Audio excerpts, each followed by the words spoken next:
Mel, localizado no litoral do Paraná, é um dos refúgios mais preciosos da Mata Atlântica, com um bioma que abriga uma das maiores biodiversidades do planeta.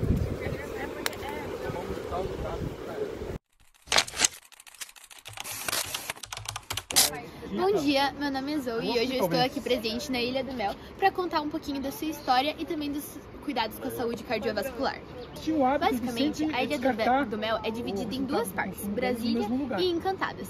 A parte de Brasília, ela é mais turística e tem pousadas, restaurantes e claramente, apesar de ser uma parte mais turística, não há permitidos carros aqui, então os visitantes, os moradores, eles se movimentam apenas com bicicleta e caminham, fazendo toda a atmosfera do lugar. A gente está aqui do lado da Brasília hoje e a gente está conhecendo o farol das Encantadas, o farol das Conchas e a Fortaleza, que depois vocês vão ver. E também temos o lado das Encantadas, que é um lado mais rústico, mais tranquilo, que mostra mais da natureza em si. Então, eu estou aqui agora com o Valdemar Nikiewicz e eu queria te perguntar o que torna o mel daqui diferente, se é que ele ainda é produzido aqui ou se ele já foi. Então, a história da Ilha do Mel, dizem que no passado se produzia muito mel aqui.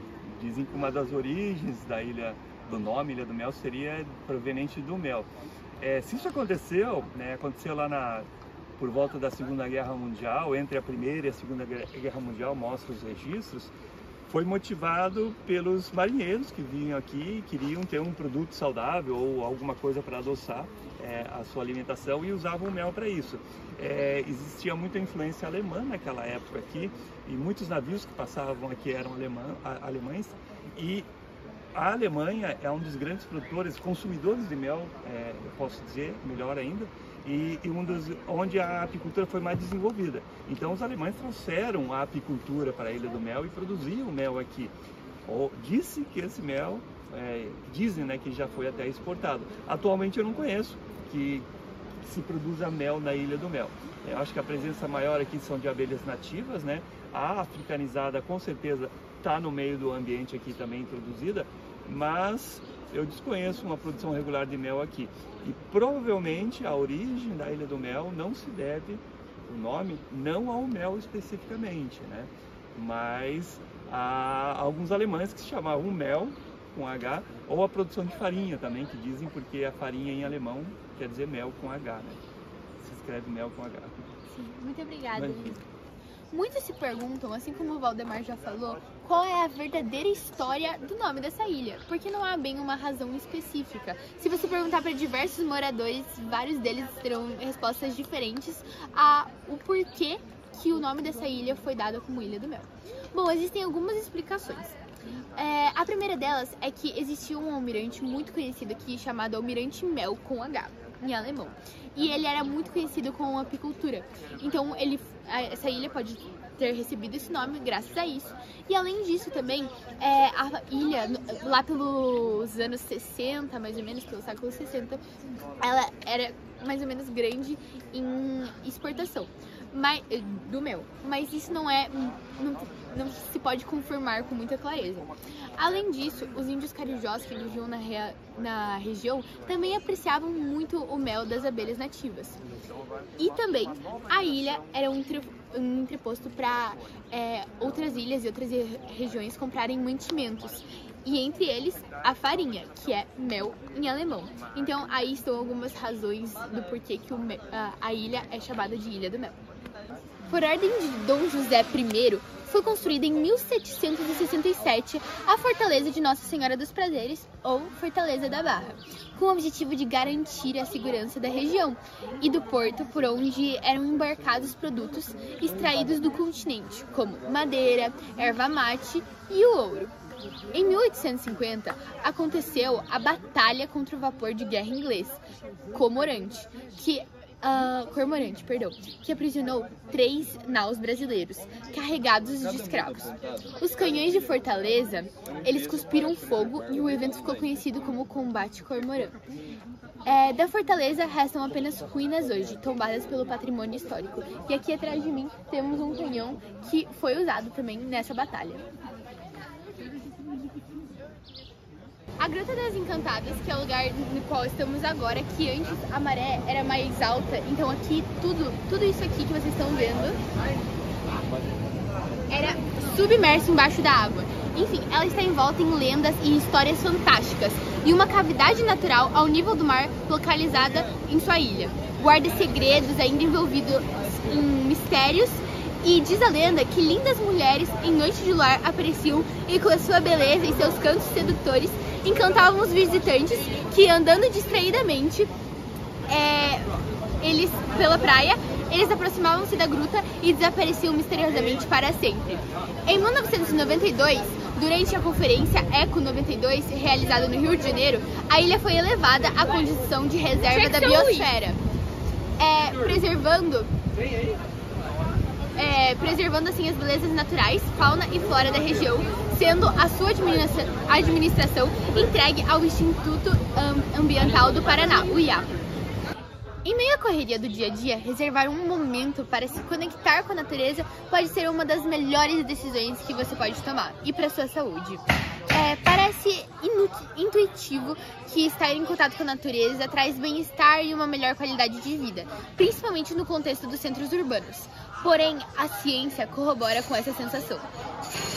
Um artigo publicado na Revista Brasileira do Ecoturismo, pesquisadores da Escola Superior de Agricultura Luiz de Queiroz, da USP, buscaram diversos estudos para responder a pergunta: observar a natureza pode aumentar o bem-estar das pessoas? Reunindo artigos científicos de várias partes do mundo. A pesquisa verificou os benefícios da observação da natureza para a saúde mental e física, resultando que também pode auxiliar na criação de novas oportunidades e políticas no setor do ecoturismo.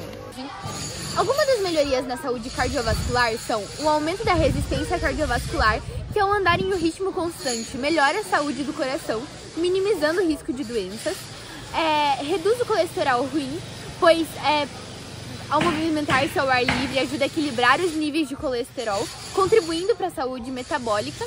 Ou seja, incorporar caminhadas diárias é uma estratégia eficaz para melhorar o perfil lipídico e promover a saúde cardiovascular. A relação entre a natureza e o ciclo circadiano é um dos exemplos mais claros de como os seres vivos estão intrinsecamente ligados ao ambiente. Com isso, podemos observar o quão importante é esse contato com o meio ambiente, pois além de nos fazer bem fisicamente, é importante para o nosso bem-estar mental. Obrigada pela atenção e espero que com essas dicas você ceda ao chamado da natureza. Bom dia a todos! Me chamo Arthur Brits e hoje estou aqui na Ilha do Mel para apresentar sobre a biodiversidade, ecossistema e vidas diferentes aqui nessa região. A Ilha do Mel, localizada no litoral do Paraná, é um refúgio de biodiversidade caracterizada por uma rica variedade de ecossistemas como manguezais, restingas, praias, florestas de encostas, entre outros. Estes ambientes sustentam uma ampla diversidade de espécies vegetais e animais, além de desempenharem papéis ecológicos fundamentais. Dentre todas essas espécies, podemos encontrar o tietê-sangue, que é o símbolo da Mata Atlântica, e o saí azul, entre muitas outras espécies, como podemos achar nessas árvores aqui e nas outras que ficam mais dentro da floresta.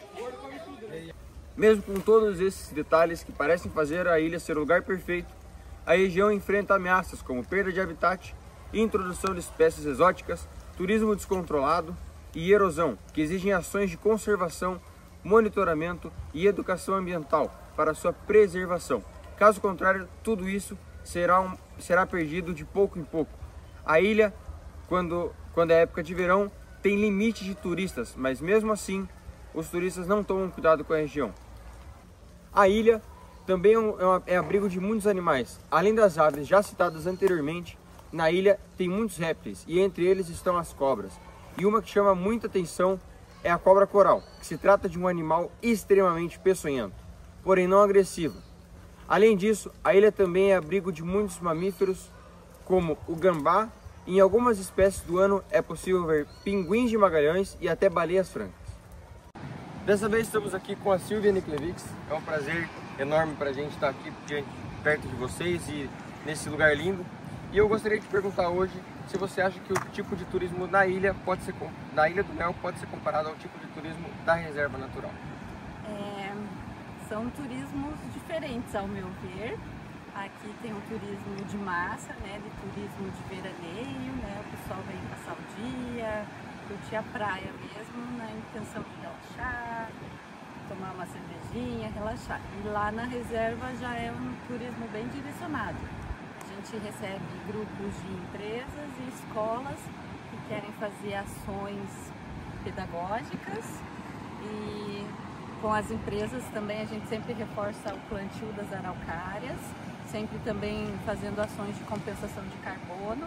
Eles plantam referente aos eventos que eles fazem, né, com os deslocamentos, eles calculam o carbono e a gente reverte em mudas de plantas para plantar. Então é um turismo bem diferenciado que acontece aqui na ilha.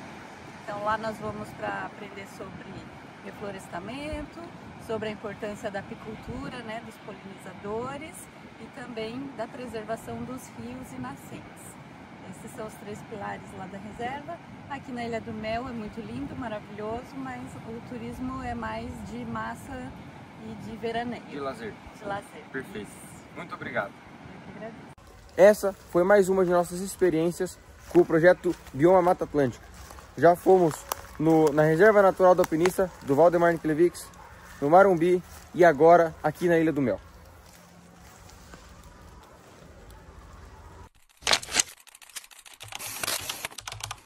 Hoje nós estamos na Ilha do Mel para dar continuidade ao projeto Bioma. Essa ilha data atividade humana entre 6.500 anos. Nós sabemos disso a partir de 2 tabanquis, ou restos de conchas do calcário, que foram acumulados e deixados para trás pela atividade humana. Não há vestígios das chegadas portuguesas na Ilha do Mel, mas não sabemos de fato que os colonizadores chegaram à Ilha Superagui, que é muito perto da Ilha do Mel.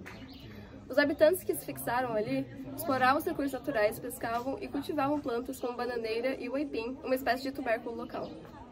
Antes da colonização portuguesa, a região da Ilha do Mel era povoada por um povo indígena conhecido como Carijós, também da família Tupi-Guarani. Os Carijós eram vistos como dóceis e bem intencionados pelos europeus por não praticarem canibalismo, diferentemente de outras tribos Tupi-Guarani. Apesar de não serem canibais, eles ainda eram politeístas e poligâmicos, só que isso tudo mudou com a imposição do catolicismo e do monoteísmo pelos portugueses. Também, pelo que eu pesquisei, eles não ocuparam a Ilha do Mel, mas sim Superagui. Como eu te disse, tem mais de 280 sítios desses aqui. Então. Eles ocuparam toda a região. Porque o que eles faziam? Eles vinham para cá mariscar. O que é isso? Eles se instalavam numa região e consumiam todos os recursos que tinham naquela região. Obviamente chegava um momento que esses recursos acabavam. Então o que eles eram obrigados a fazer? Sair dali e ir para outro lugar onde tem recursos. Então nesse processo, o que eles acabavam fazendo? Eles faziam uma migração, saíam pelo litoral do Paraná, pegavam o rio Paranapanema, ia até o rio Paraná, descia o rio Paraná, rio Uruguai, parava lá na foz do Rio da Prata e subia o litoral novamente. Então você encontra sambaqui por toda essa região. Então eles são pessoas, são nômades, né? E o deslocamento se dava em função de ter ou não recurso para manter o povo, o grupo. E às vezes, assim, um grupo que ficava aqui um período, às vezes era uma geração inteira para dar a volta. Quando chegava aqui já eram netos ou bisnetos do primeiro que saiu daqui. Então eles iam fazendo isso. Bom dia, eu sou o Thomas Krieger e estou aqui na Ilha do Mel. Essa ilha apresenta grande importância arqueológica, com sítios como os sambaquis, que são áreas com presença de cerâmica da tradição Utaretaquara e a Tupi-Guarani. Além de também aqui na fortaleza de Nossa Senhora dos Prazeres, onde guarda vestígios coloniais do século XVIII ao século XX. Relatórios feitos pelo governo do Paraná indicam que a ilha possui grande importância arqueológica, com pontos registrados em trilhas e restinhos. Ao redor da Ilha do Mel, especialmente na Baía de Paranaguá e Antonina, há sambaquis de longa duração, alguns com reocupações tardias, onde foram encontrados materiais de diferentes tradições culturais, incluindo a variação dos povos que já habitavam essa ilha. A Senhora dos Prazeres também é considerado um importante sítio arqueológico, histórico devido à sua importância histórica. Escavações realizadas pelo IPHAN desde a década de 1990 revelam informações sobre sua construção, uso militar e o cotidiano. Nos últimos anos, o IPHAN e universidades realizavam novas pesquisas e obras de conservação, reabrindo a fortaleza ao público em 2024. Esse patrimônio, tombado em níveis estaduais e federais, integra hoje ações de educação patrimonial e também turismo cultural. Não só isso, mas o monumento possui painéis explicando um pouco da sua história e as suas realizações e escavações arqueológicas. Antes da chegada dos europeus, a região era ocupada por diferentes indígenas e eles eram responsáveis pela construção dos sambaquis.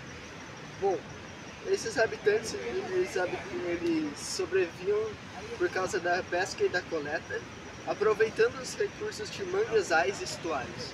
E posteriormente, depois de alguns anos, chegaram à tradição Itaretaquara, que chegou ao litoral paranaense. Séculos imediatamente anteriores à colonização, o território passou a ser habitado por comunidades guarani, chamadas pelos colonizadores de Carijó, que estabeleceram aldeias na Baía de Paranaguá. Eles produziam mel como vantagem, o que tornou a principal atividade da ilha a apicultura. Muito bom dia a todos! Meu nome é Rian Zanquim e aqui na Ilha do Mel tem diversos lugares para se visitar. E um deles, se você é uma pessoa que gosta muito de viajar, é bem aqui na Fortaleza Nossa Senhora dos Prazeres. A preservação desse patrimônio histórico, cultural, cria algo essencial para a identidade regional e do valor simbólico que presenciou diversos períodos históricos dessa região. Tombada há anos, a fortaleza possui diversas partes arquitetônicas e militares junto de dimensões culturais, sociais e turísticas. Foi construída entre 1767 e 1769 por Dom Luiz Antônio de Souza Botelho Mourão, com direção de Afonso Botelho de Sampaio. O tombamento federal ocorreu em 1938 a 1939 e foi complementado pelo tombamento estadual do Paraná, o que garantiu uma dupla proteção legal ao patrimônio. Também foram executadas obras com recursos de emendas parlamentares e fundos próprios, incluindo pesquisas arqueológicas e melhorias estruturais. Além disso, as obras seguiram critérios rigorosos ambientais para reduzir os impactos sobre a flora e a fauna da região. As ações também envolveram a educação patrimonial e atividades com a comunidade local, o que fortalece a relação entre a população e o patrimônio histórico. A sua localização no Morro da Baleia permite uma arquitetura adaptada ao relevo, criando uma fortificação planejada segundo as condições naturais desse terreno. Porém, essa área é sujeita à erosão costeira e também outros processos geológicos que demandam intervenções preventivas para evitar perdas estruturais. Outros desafios incluem a necessidade de financiamento contínuo para manutenção, fiscalização e educação. Olá a todos, eu me chamo Gustavo Gilberto e eu vou falar sobre a magnífica Baía de Paranaguá. Ela se localiza no meio de muita natureza e o mar, coisas belíssimas que a vida nos possibilita. Também nela está construída a Fortaleza de Nossa Senhora dos Prazeres, que foi construída para proteger e ser a segurança da Baía de Paranaguá. A fortaleza foi edificada entre 1767 e 1769, em uma posição estratégica no Morro da Baleia. Dessa altura, era possível vigiar a entrada da baía e detectar qualquer movimento e qualquer coisa que se aproximasse. Navios espanhóis ou outras ameaças extremas, como os navios ingleses que vou falar depois da frota Convoy. O local foi escolhido adequadamente e cuidadoso para ser uma barreira natural e militar contra qualquer tipo de invasão. Em si, o projeto foi idealizado pelo capitão-general Dr. Luiz Antônio de Souza Botelho Mourão. A obra contou com uma ajuda muito grande da ajuda financeira da Real Fazenda da Câmara de Paranaguá, mas também contou com os moradores locais, com as pessoas e com os próprios comércios locais. A obra em si foi grande parte feita por mão de obra escrava, mas também contava com mestres canhoteiros especializados em erguerem as sólidas paredes de pedra. Em 1850, a fortaleza viveu seu momento mais marcante. Foi neste momento que a frota de navios ingleses Commonwealth passava pelo local, e a fortaleza, tendo como se defender, atirou contra eles. Este momento demonstrou como a fortaleza é, de uma forma simbólica, a guardiã da Baía de Paranaguá. Com o avanço militar e com as trocas das rotas comerciais dos navios, a fortaleza em si foi se não utilizando e se foi degradando e foi abandonada aos tempos. Conseguimos observar aqui por esta parede que a fortaleza em si, com o abandono, sofreu vários desgastes, paredes corroídas com musgos e também a não utilização mais fez com que várias salas e vários locais fossem tomados pela vegetação local. Como podemos observar, vemos que as muralhas em si têm mais de 10 metros de altura e 2 metros de espessura. Isso se dá pelo fato que elas queriam proteger os soldados, a fortaleza em si e também o local, garantindo a segurança de outros navios, outras embarcações, outros ataques de outros locais, outros soldados. Também podemos dizer que a fortaleza em si tem vários canhões espalhados para garantir a máxima segurança e em pontos estratégicos para garantir uma melhor visão e uma maior possibilidade de defesa. No século XX, foram realizadas várias reformas e vários projetos para reformas. Em 1994, em si, foi realizada uma principal reforma, que trouxe o Centro de Estudos Ambientais para dentro da própria fortaleza, assim trazendo um sentido a mais a ela, tanto para continuar os estudos, melhorar a fortaleza, garantindo outras obras, outras reformas e melhorar a sua própria estrutura, trazendo um sentido a mais a ela. Bom dia, boa tarde, me chamo Estevam e hoje contarei sobre a chegada dos europeus à Ilha do Mel. A chegada dos europeus à Ilha do Mel marca um acontecimento único na história colonial do Brasil, fora do padrão do que aconteceu em outras regiões, onde a colonização girava em torno da agricultura ou da mineração. Aqui a ocupação teve outro objetivo, de servir o apoio à navegação graças à posição da ilha mais próxima ao mar. Em junho de 1850, um evento perigoso na Baía de Paranaguá, no Paraná, ajudou a abolição do tráfico de escravos para o Brasil. O cruzador britânico Cormorant entrou no porto, apreendeu 3 navios suspeitos de transportar escravos e tentou sair rebocando. O que marcou essa história veio em 1769, com a construção do Forte de Nossa Senhora dos Prazeres, mais conhecido como Forte da Barra. Erguido para barrar